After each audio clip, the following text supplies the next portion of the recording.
माँ, मैं बहुत थक गई हूँ घर संभालते संभालते। यहाँ मेरी थकान किसी को नजर नहीं आती। कुछ दिन आराम करना चाहती हूँ। सोच रही हूँ कुछ दिनों के लिए अपने मायके आ जाऊँ। आते हुए अपने बच्चों को भी साथ ले आऊंगी। वो वहीं से स्कूल चले जाएंगे। आखिर एक ही शहर में ससुराल और मायका होने का कुछ तो फायदा मिले। नम्रता ने फोन पर अपनी माँ से कहा।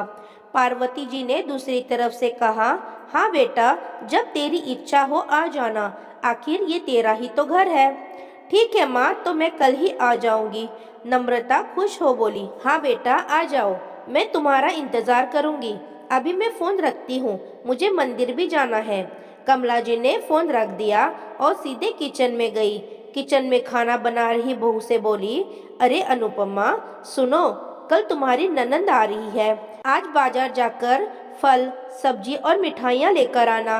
बेचारी मेरी बेटी ससुराल में नौकरों की तरह काम करती है और उस पर कोई ध्यान ही नहीं देता। यहाँ आएगी, कुछ दिन रहेगी तो उसका मन और तबीयत अच्छी रहेगी। सास के मुंह से ऐसी बातें सुनकर अनुपमा का चेहरा उतर गया। वो मन ही मन सोचने लगी, काश आपको मेरी थकावट भी नजर आती। मैं भी दिन रात झाड़ू पोछा, बर्तन, खाना बनाना, मार्केट जाना और हर वो काम करती हूँ जिससे हमारे परिवार वालों को कोई दिक्कत ना हो। काश आप मुझ पर भी ध्यान दे पाती। आपकी बेटी तो जब मन में आता है तब यहाँ आ जाती है, लेकिन मैं साल में एक बार ही अपनी माँ के पास जाती हूँ, तब भी आपको प्रॉब्लम होती है। मैं भी इंसान हूँ, मेरा भी मन है। मुझे भी लगता है अपने माँ के पास जाकर थोड़ा आराम करूँ, सुख दुख की दो चार बातें करूँ, अपना मन हल्का करूँ। भगवान, अब तुम ही कुछ करो ताकि मेरी सास की आंखें खुले और उसे मेरी थकावट भी नजर आए। शाम तक भगवान ने जैसे अनुपमा की सुन ली और उसके ननंद का फोन आया। ननंद ने अपनी माँ से कहा कि उसकी सास ने उसे मायके जाने के लिए मना कर दिया है, इसलिए इस बार वो नहीं आ सकती। पार्वती जी बोली, ऐसे कैसे मना कर दिया?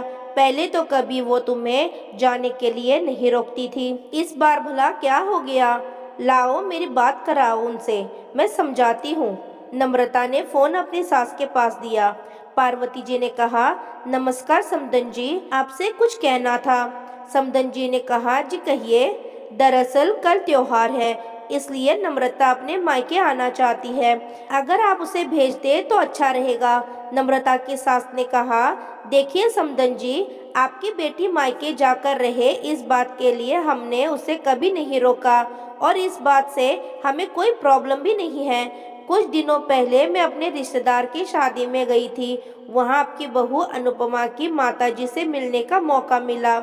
उनसे गपशप करने के दौरान उनकी बातों से पता चला कि अनुपमा को साल में एक बार ही अपने मायके जाने को मिलता है और वो भी बहुत कम समय के लिए। मुझे लगता है आपको पहले अनुपमा को उसके मायके भेज देना चाहिए और वो जब मायके होकर आ जाएगी तो मैं नम्रता को आपके पास भेज दूंगी। एक बहुत ज़रूरी बात जो मुझे लगता है आपको समझ लेनी चाहिए कि आपको अपनी बहू को भी बेटी की तरह या बेटी से भी ज़्यादा प्यार देना चाहिए। उसे भी मायके जाने की इच्छा होती होगी। हो सकता है नम्रता के वहाँ आने से उसके आवभगत करने के लिए आप उसे उसके मायके नहीं भेजती होंगी, या फिर वो आपसे कुछ कहने से अभी डरती हो।